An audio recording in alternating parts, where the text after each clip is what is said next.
রাজধানীতে জ্বালানি তেলের জন্য দীর্ঘ অপেক্ষা এখন যেন নিত্যদিনের চিত্র। কারো অপেক্ষা রাত থেকে, আবার কারো অপেক্ষা 8 থেকে 10 ঘন্টা। এখন যদি তেল পাই তাই তো ভালো, আর যদি তেল না পাই তাহলে মনে করেন যে আপনার সারা যে জায়গায় যে কষ্ট করলাম এই কষ্টটাই আপনার বৃথা যাবে আর কি। সরকার তো বলতে আছে আমরা আশাতে আছে।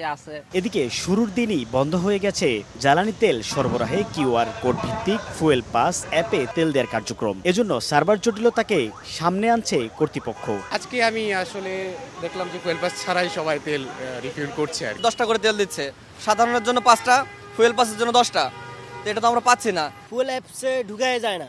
হ্যাঁ, তো যেহেতু ঢুকা যায় না, আমি তো রেজিস্ট্রেশন করার কোনো মানে হয় না। হ্যাঁ, খুলনা নগরের বিভিন্ন পাম্পে সীমিত পরিসরে পেট্রোল, ডিজেল ও অকটেন দেয়া হচ্ছে। অপ্রীতিকর পরিস্থিতি এড়াতে ফিলিং স্টেশনে মোতায়েন করা হয় পুলিশ। 3-4 পাম্প ঘুরে এসে এক জায়গায় দাঁড়াচ্ছি তো 2-3 ঘন্টার বেশি দাঁড়ায় থাকা লাগতেছে। আগামীর অগ্রগতির ভিত্তি আনোয়ার ইস্পাত, স্ট্রংগেস্ট স্টিল সিন্স 1978। দেখা যায় একটা পাম্পে তেল আছে, একটা পাম্পে তেল নাই। যদি এটা সমভাবে বন্টন হইতো হয়তো বা এই ক্ষেত্রে জিনিসটা সহজ হইতো। রাজশাহীতে ফুয়েল ম্যানেজমেন্ট নামের মোবাইল অ্যাপের মাধ্যমে শুরু হয়েছে জ্বালানি তেল বিক্রির কার্যক্রম। নতুন এই ব্যবস্থায় ফুয়েল পাম্পের দায়িত্বপ্রাপ্তরা যানবাহনের রেজিস্ট্রেশন নম্বর স্ক্যান করে জ্বালানি সরবরাহ করেন। এই অ্যাপের মাধ্যমে এই রাজশাহীর মহানগর এবং প্রতিটি উপজেলা সমস্ত রাজশাহীকে যত যানবাহন রয়েছে রেজিস্ট্রেশন আমরা আওতায় নিয়ে আসবো, যাতে কোনো মোটরসাইকেল বা গাড়ি এক ফুয়েল স্টেশন থেকে অন্য ফুয়েল স্টেশনে গিয়ে তেল না নিতে পারে। জামালপুরে জ্বালানি তেলের জন্য পাম্পগুলোতে মোটরসাইকেল, ট্রাক, বাস, পিকআপ ভ্যানের দীর্ঘ লাইন দেখা যায়।